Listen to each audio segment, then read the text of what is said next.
Mbote na balandi nyonso tu ya émission kombola kombola bopeto nzamba pambola bino toyeli susuka lokola momesano makambo eza koleka na kati na mokili oyo ezosala tellement pasi ezosala pasi ke moyen ya kosetere eza te parce que soki tosetere mabe eko continue toujours na kose multiplier soki tolobi tokanga minoko bato mosusu bakoyeba conséquence ya makambo bango bazosala te et ko pousser bango peut-être na ko continuer toujours ko sala mabe pe ba tususu ya sika ba ko bakisa mananzela ya mabe wana la raison pour laquelle ceux qui tomoni les kambo toza obligé ya koloba parce que nanzela ka ya koloba ceux qui ate kolongola ta moto moko nanzela ya mabe le royaume des cieux et kozala na esengo fait e ko salema na lola poso na biso ezaki ba vie ya batu échanger makambo ebele échanger et saleli ya makambo ebele o batu basalaka échanger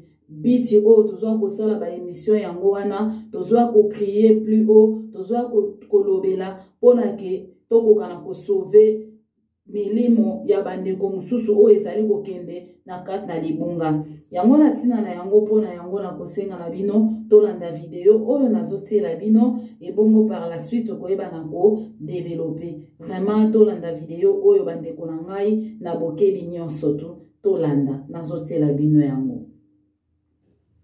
Son père a 8 bouches à nourrir et il s'est résolu à se séparer de sa petite Parvana.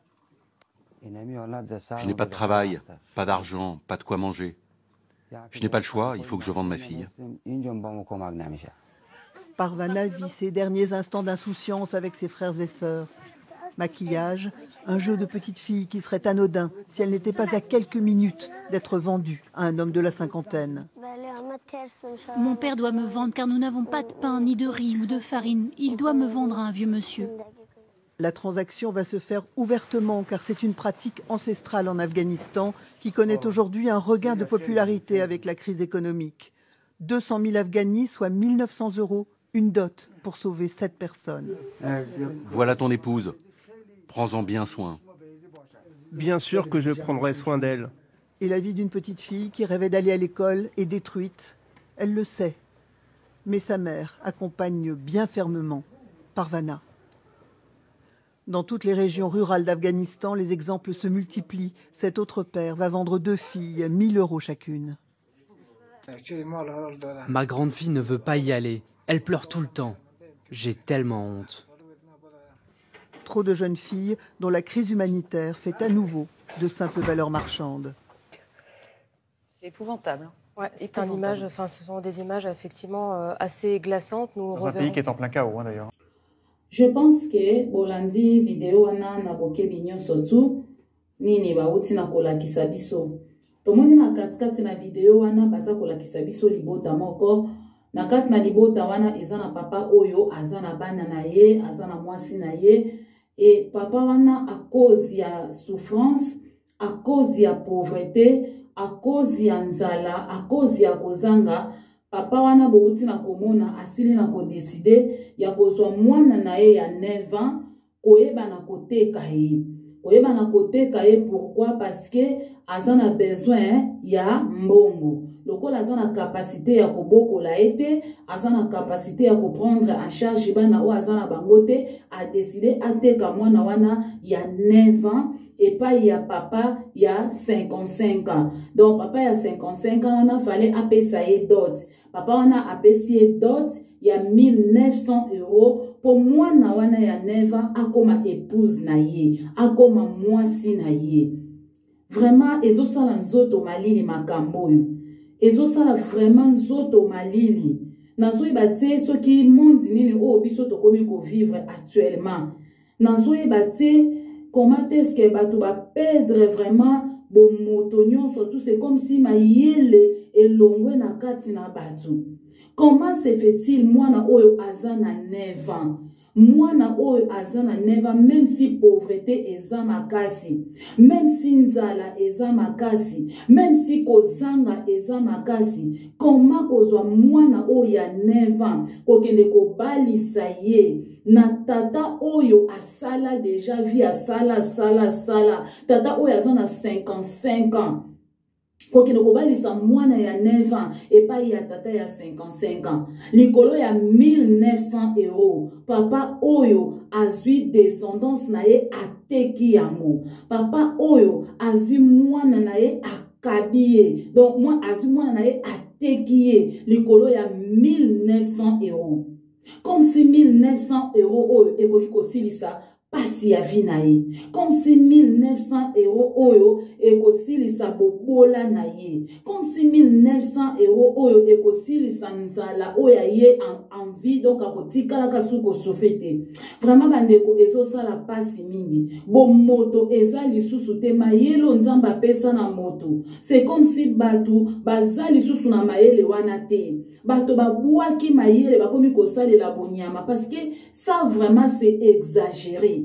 C'est exagéré makamba modèle apoy. Mwana ya 9 ans, mwana oyo azana mwana muke ayebina ne lokote.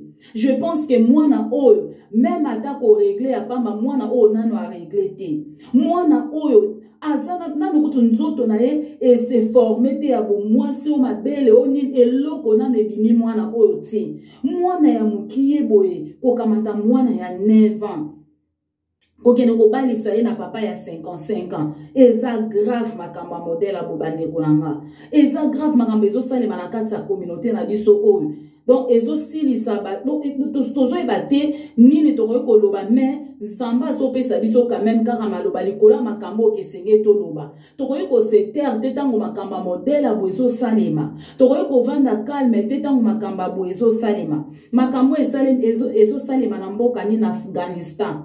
Na Afghanistan tellement nzaleleki paseleki batu bakomi kozwa bana na bango kobanda koteka bana na bango pona mbongo. Pona kozanga bakomi kozwa bana na bango, bakomi kozwa ba progéniture na bango, ba descendance na bango, bakomi koteka pona kozanga mbongo. Eza pasi bandeko nanga. Na lingena ontolo baka na monoko ka boite bandeko nanga to fungola no na Bible. Totanga nini maloba na nzambe eza koloba na biso. Tokoyeba na kotala na Psaume 127. Psaume 127 chapitre 3 nini oyo nzambe aza ko parler biso. Tofungoli ba Bible na biso bandeko. Na Psaume 127 Bible soloba na biso boy. Toyebi na kotala maloba na nzambe nini oyo nzambe aza koloba na biso na Psaume 127 chapitre 3 balobi na biso boy. Voici, les fils sont un héritage de l'Éternel. Le fruit des entrailles est une récompense.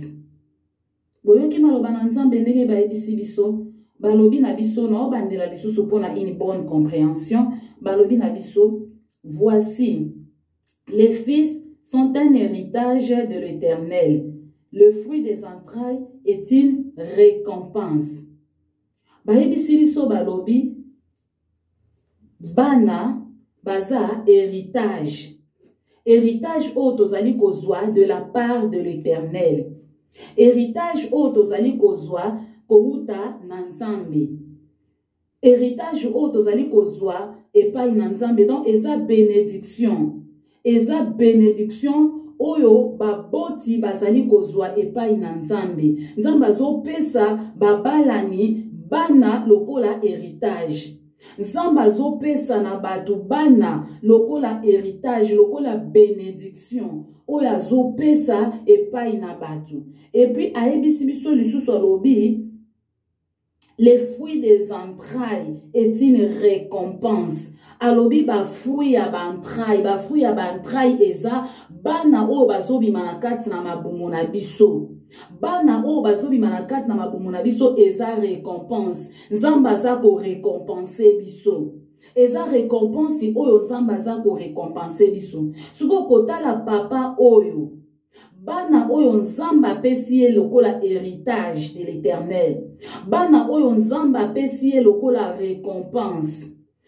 Oyo ke bakoki kosunga ye na vieillesse na ye. Oyo bakoki kosunga ye mukolo oyo akozala ta msu azesu na makasi tazo kokate bana wana nde bakoki ko telema pona kosunga ye. Bana oyo bakoki kosala ye esengo lobi. Bana oyo bakoki ko prendre soin na ye. Mais azozwa bokitani oya ye. Azo vendre yango a cause ya nzala. Azo vendre yango pona lipa azo vendre yango pona kaka asatisfaire nzala na ye pona asatisfaire posa ya libumu na ye aza kovendre bana na ye azoteka bana na ye epuis ntango azoteka bana na ye azo se rendre compte te parce que bana ntango babotamaka nzambe apesaka responsabilité na moboti oyo nzambe apesi mwana oyebana koedike mwana na yo selon la voix du Seigneur oyebana kolakisa mwana nzela ya nzambe opesa ye bacode de la route olakisa ye na mokilo ya ye lolenge nini ye akoki kotambola. Et tozomona tata oyo azokamata mwano ya ye ya 9 ans azopesa ye na maboko ya mutu oyo ayebi ata vi na ye te azoswa mwana na ye azopesa ye epai na méchant parce que pour moi nazo traiter tata wana ya 55 ans oyo aye kobala mwana wana ya 9 ans pour moi cet homme aza méchant. Et bon, tout n'a pas pourquoi nazolo ba méchant. Na ko expliquer bino pourquoi nazo benga ye aza méchant. Azo zwa mwana na ye ya mukie, azo pesa ye na tata oyo aza sans pitié. Azo zwa mwana na ye, azo pesa ye na tata oyo aza sans cœur. Azo pesa mwana, azo zwa mwana na ye, azo pesa ye na maboko ya un égoïste. Bien-aimé, eza pasi. Bien-aimé eza pasi. Bien-aimé eza pasi. Tata oyo azozwa héritage oyo nzamba pesa ye. Récompense nzamba pesa ba fruit ya ba entrailles na ye. Azo vendre yango epai na méchant.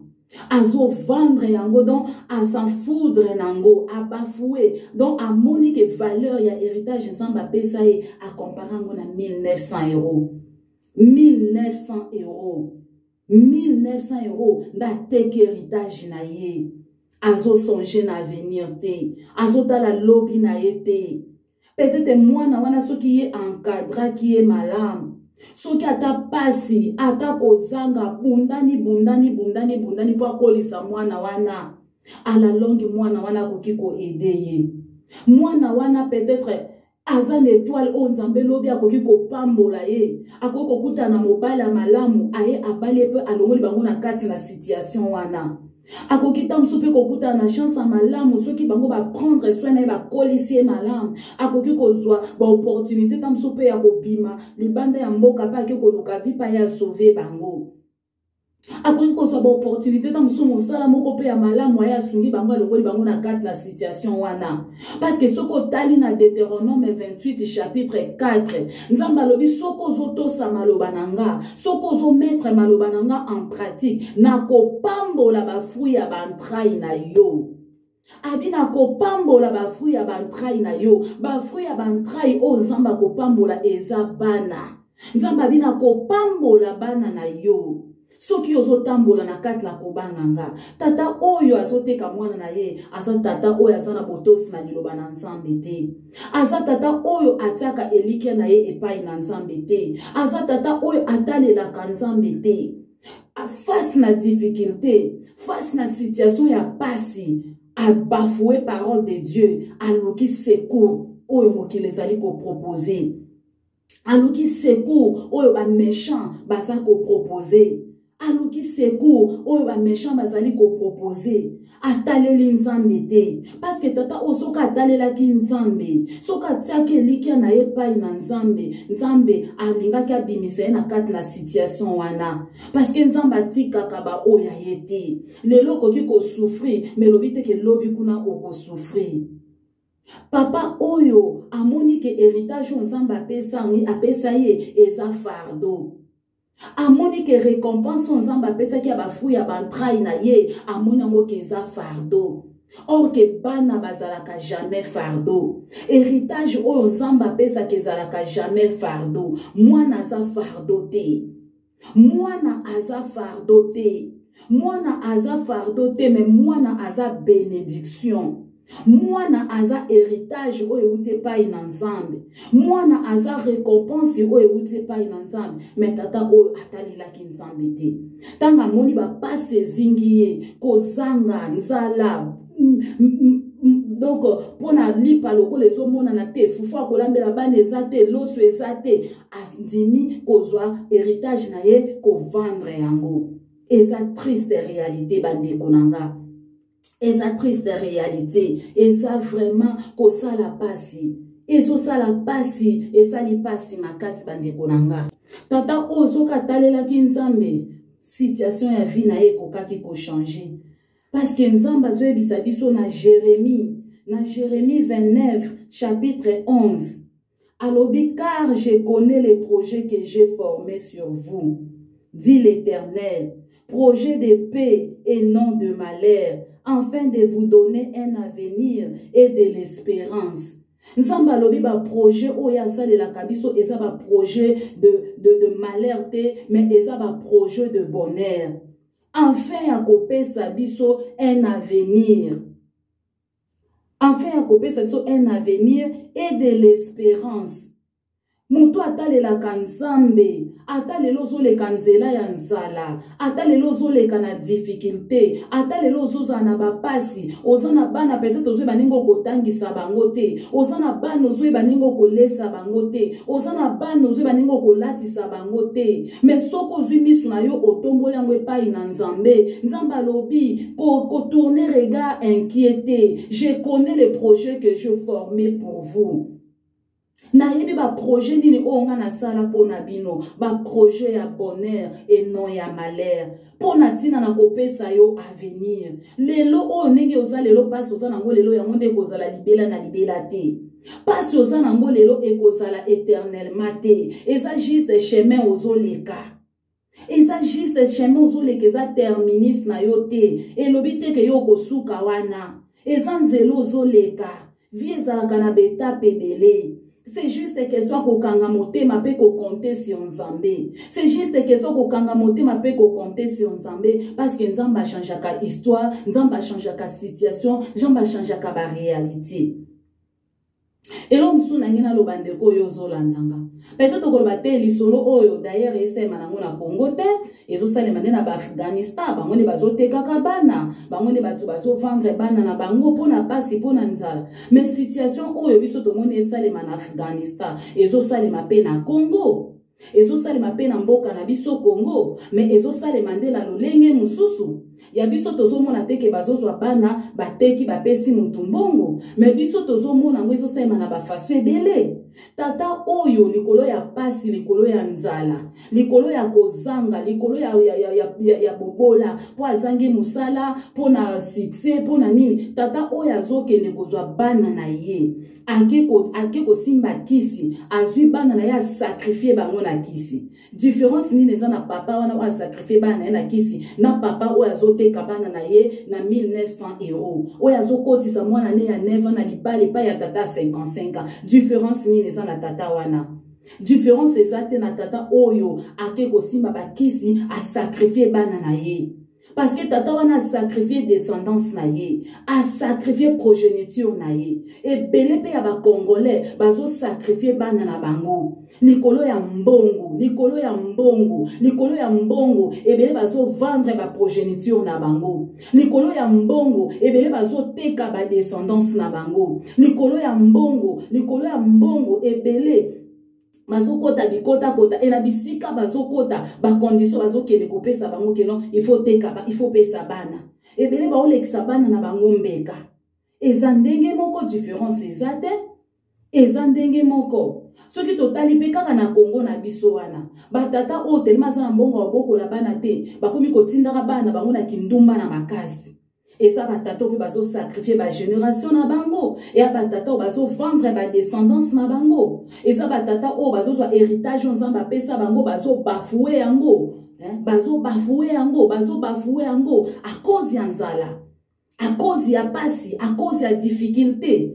Donc makambo ezo salema partout, ezo salema bisika ebele. Esika bato bazana lokoso ya mbongo, esika bato bazana lokoso ya kobonga mbangu. Esika bato balingi ko briller étape, balingi ko kende étape par étape te. Balingi ko sala misala na bango normal te pona koluka mbongo. Balingi ko kende toujours na ba chemin raccourci, na banzela moko ya kokata pona nini, po banginda na rapidité. Et banzela bazo kende na bazo pesa ka bango bacondition ya ndenge na ndenge. Ezala tata oyo aza koviole mwana ya ye moko abota. Tata wana deja oyo azosala makambo ndenge wana. Aza tata oyo azovendre progéniture na ye. Aza tata oyo azovendre oyo ezali héritage nzambe apesa ye. Makambo wana ezosalema na mboka na biso pe na lolenge ebele. Yango ndeko nga nazoyebisa bino bino bato bosalaka makambo modèle aboye. Boyebake kozonga na Yesu Masiya esi ekomi. Son père a 8 bouches à nourrir et il s'est résolu à se séparer de sa petite Parvana. Je n'ai pas de travail, pas d'argent, pas de quoi manger. Je n'ai pas le choix, il faut que je vende ma fille. Parvana vit ses derniers instants d'insouciance avec ses frères et sœurs. Maquillage, un jeu de petite fille qui serait anodin si elle n'était pas à quelques minutes d'être vendue à un homme de la cinquantaine. Mon père doit me vendre car nous n'avons pas de pain, ni de riz ou de farine. Il doit me vendre à un vieux monsieur. La transaction va se faire ouvertement car c'est une pratique ancestrale en Afghanistan qui connaît aujourd'hui un regain de popularité avec la crise économique. 200 000 Afghanis, soit 1 900 €, une dot pour sauver 7 personnes. Voilà ton épouse. Prends-en bien soin. Bien sûr que je prendrai soin d'elle.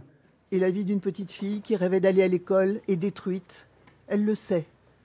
Mais sa mère accompagne bien fermement Parvana. Dans toutes les régions rurales d'Afghanistan, les exemples se multiplient. Cet autre père va vendre 2 filles, 1 000 € chacune. Ma grande fille ne veut pas y aller. Elle pleure tout le temps. J'ai tellement honte. Trop de jeunes filles dont la crise humanitaire fait à nouveau de simples valeurs marchandes. C'est épouvantable. Ouais, c'est une image, enfin, ce sont des images effectivement assez glaçantes. Nous Dans un pays qui est en plein chaos, d'ailleurs. Bolongwa na kati na lokoso ya mbongo. Bolongwa na kati na lokoso ya mbongo. Bunda na vi na yo malembe malembe. Soki esengo sala ta sirage sala. Soki esengo pousse okumbata pousse poussa. Pona kaka ozo ne fiska ta un petit rien bolia journée eleka. Mais longola lokoso ya mbongo na kati na yo. Si faut sala ta nettoyage sala, ne fiske bozo ka un petit rien bo vivre. Mais kokota bikota kotate pour que kote ka progéniture na yo. Kokota bikota kotate pour que ne kote ka progéniture na yo parce que bana baza héritage ko uta na nzambe nzambo apesi yo héritage wana ayebi pourquoi peut-être lelo ko komona tina na bango te po baza mikie ozomona valeur na bango te ozomona importance na bango te oke soko kolisi bango malamu soko bokoli bango malamu soko lakisi bango nzela na nzambe bana wana bako memela yo esengo lobi bana wana bako prendre soin na yo lobi bana wana bako sunga yo lobi. Mais tika ko bafoué bénédiction zamba pesa yo likolo ya pasi. Tika ko niata bénédiction zamba pesa yo likolo ya kozanga. Lelo na ye yo zomo na ye lelo tina te. Mais lobi na ye oyebite. Oyebite nani akozala lobi. Peut-être président de la République, peut-être ministre Mobimba, peut-être tam soit kozala un grand homme d'affaires moko amunene, femme d'affaires moko ya munene, ceux qui ont encadré malamu, ceux qui ont encadré malamu. Oyo nzamba tia lokola étoile kati na yo ekongela lobi oyebi yango te. Peut-être mosai na nzambe munene akobima wana, mais tant yo pesi na maboko ya méchant, ya tata wana 55 na so ya 55 ans, nga na so benga ye méchant parce que nazomona ye lokola ba riche wana boyebi histoire ya Lazare riche na Lazare riche wana wazalaki azomona Lazare na pasi azomona Lazare na kozanga na place ke asunga Lazare ye pona ye azalaki atako moko ko kipe pasi ya Lazare te do ye pona ye souffrance à Lazare ezalaki kolobela ye loko moko te pona ye kolela ya Lazare kozanga ya Lazare ezalaki kolobela loko moko te. Ako préféré na ye alata bilamba ya cher, alia na luxe, a vivre vie moko ya luxe, mais pembeni na ye mobola azali. Pembeni na ye mutazo zanga azali. Omoni motema mabe wana oyo riche azalaki nango. Nazomona ngo pareil na tata oya 55 ans. Nazomona ngo pareil na tata oya 55 ans que aza méchant. Parce que tant ozo ko épouser une fille de 9 ans. Soko zana makoki, okoki ko aider tata oyote.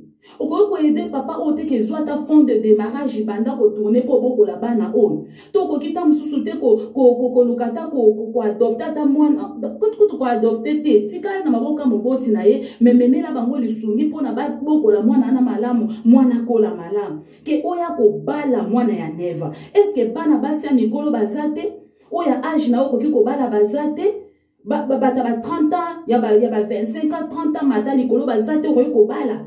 Donc il faut qu'il t'akaka tina mwana ya 9 ans, mais c'est la méchanceté.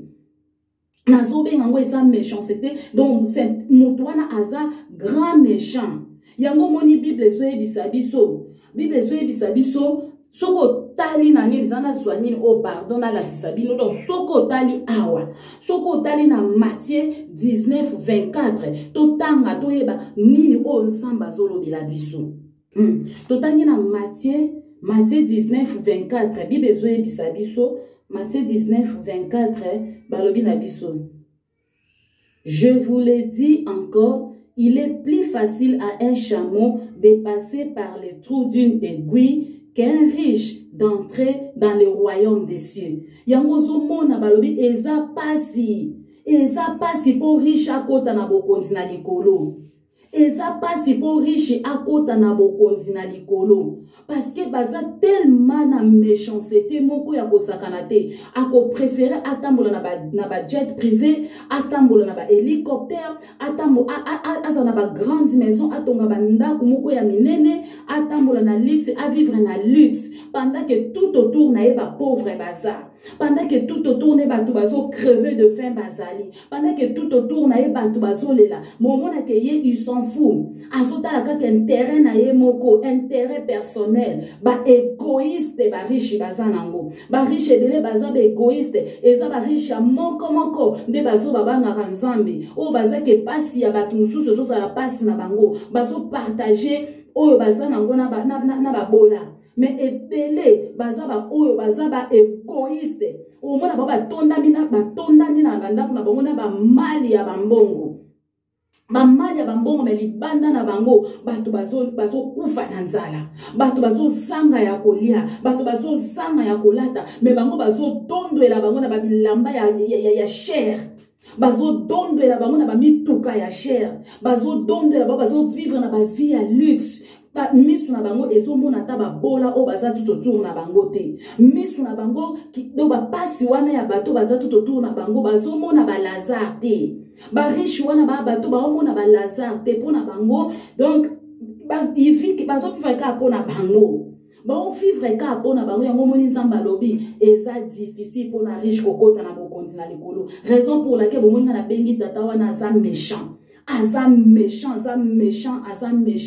Parce que kokene kokamata mwana ya 9 ans pona kokomisa ye épouse na ye. En tout cas, donc a déborder la kisi de grand motema na ye. Parce que moto aza na bon cœur. Moto ana motema ya malamu, motema ya bonzambe et ça le loko andengwana ti. Et pour ça la jamais loko andengwana. Ko tutanga ina libota na mama ko asoutenir libota wana asunga bango pona nini bakoka ko papa ko kata ko debriaka pona asepanui. Donc nazo condamner na kati na vidéo eza la papa o yazo teka mwana na ye likola passe. Nazo condamné ezala pe tata oyo azo somba mwana wana likolo ya passe. Nazo condamné parce que botala mwana wana tanga zo kende na mawa. Non tela binoso video ngo botala mwana wana zo kende na mawa mwana zo boya donc azo linga zonga mais bazo pousser kaka bazo pousser kende likolo ya mbongo batata. Likolo ya mbongo bozoteka bana na bino.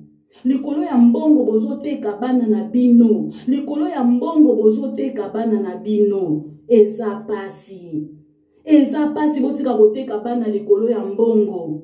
Tika koteka bana na likolo ya kozanga. Tika kokotisa bango na ba place moko boye kaka pona badukela ka ba mbongo yo vana nda baba kele kokotaka kolingaka batata ya bato kolingaka pona ni ba memela yo mbongo te. Kozanga Emilio tezala kutuka makasi te ya bano lilo banzambe lakisa bango kanzela ya nzambe. Son père a 8 bouches à nourrir et il s'est résolu à se séparer de sa petite Parvana. Je n'ai pas de travail, pas d'argent, pas de quoi manger. Je n'ai pas le choix, il faut que je vende ma fille.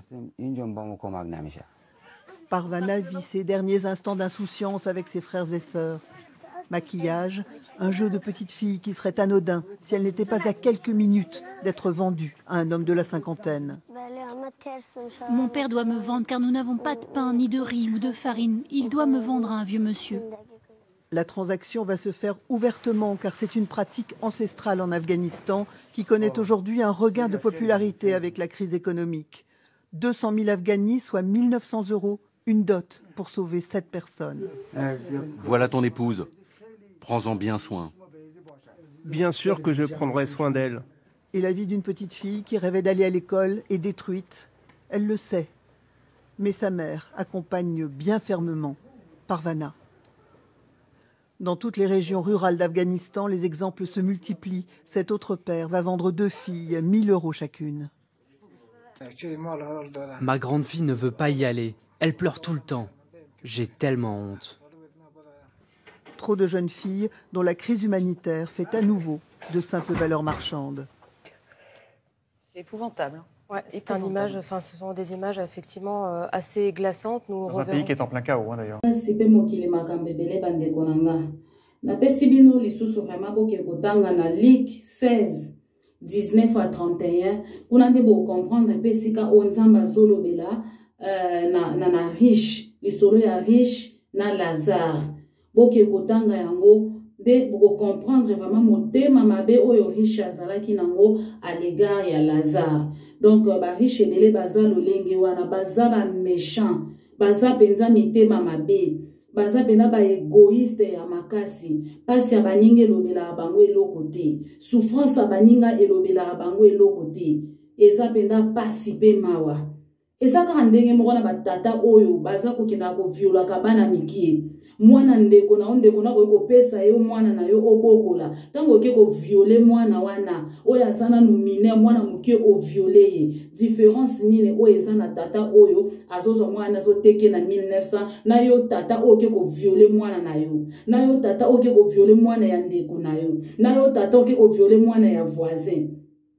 Différence ezati donc ba mabe yango eza nango kaka ndenge moko malgré zo changer ba forme mais eza kaka ndenge moko bana ebele bazo souffrir na se na moi oyo bana ebele bazo mona ba pasi bazo tomber ba victime soko botami na libota ya mabe eza pasi soko botami na libota o tata aza égoïste tata na akosa ako détruire vie na yo ponini po ye abonga ako détruire vie na yo pona a se satisfaire na ba désir na ye moko personnel. En tout cas bandeko bolanda vidéo oyo tika loboko na nzambe visiter bino message on azo pesa ezongisa bino bato message on azo pesa bino interpeller bino bozonga na voix o esengeli boza na bolingo ya bana na bino bozobota boza na bolingo ya bana oyo baza tout autour na bino botika kosala bana mabe bana baza héritage bana baza bénédiction o nzambe azopesa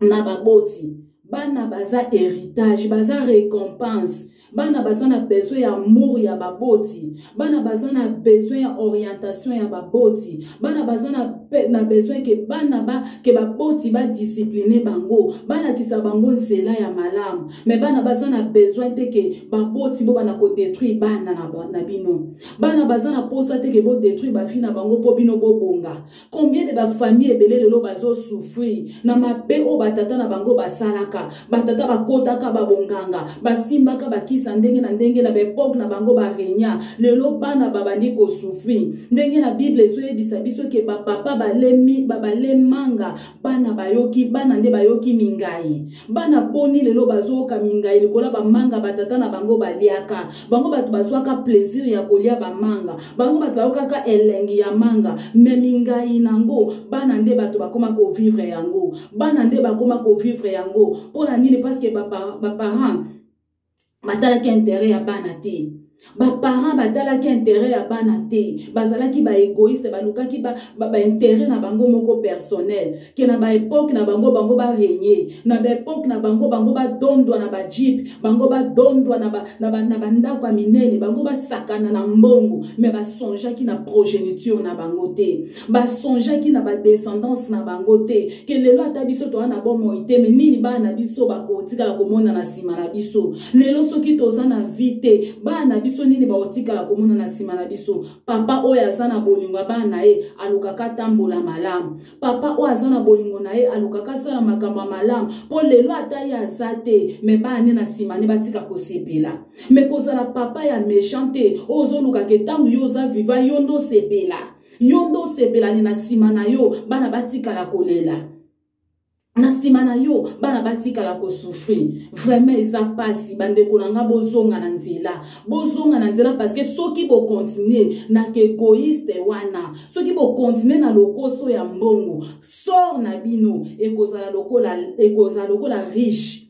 Tanga komi kuna amoni Lazare akomi na position ya malamu, après liwana bango Lazare akomi na position ya malamu et ya komaki na position de souffrance, akomi kobondela si c'est possible bazongi sesu na mokila ya kosala malamu et nzamba répondre ye. Donc akomi kobondela soka ko kwa côté ata bandeko na ye po bandeko na ye babongwa na basala makambo ya sala kite, nzamba ebisi ya lobi kuna bazana ba prophète bandeko na yo bayokela ba prophète o baza kuna, bayokela bato baoteya liloba nzambe baza kuna po baya na place oyo zate.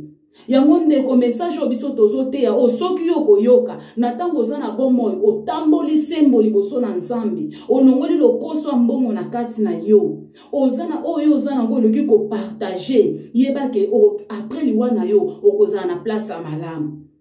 Mais soki oboyi koyoka tangu maloba nsambe zote ya maka soko kangi ka motema na yo okembisi ka motema na yo loki kaka yo ndo vivre aka vie ya luxe ba champagne ba vie wana penado ba mona ko ba feti ba nini yo na yo.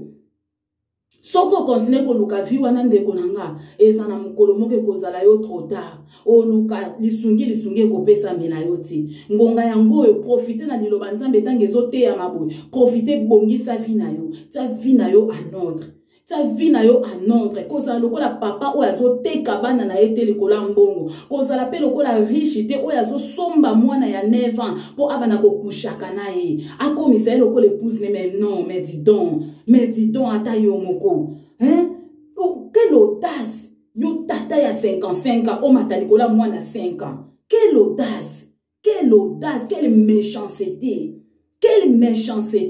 en tout cas repentez-vous car le royaume des cieux est proche.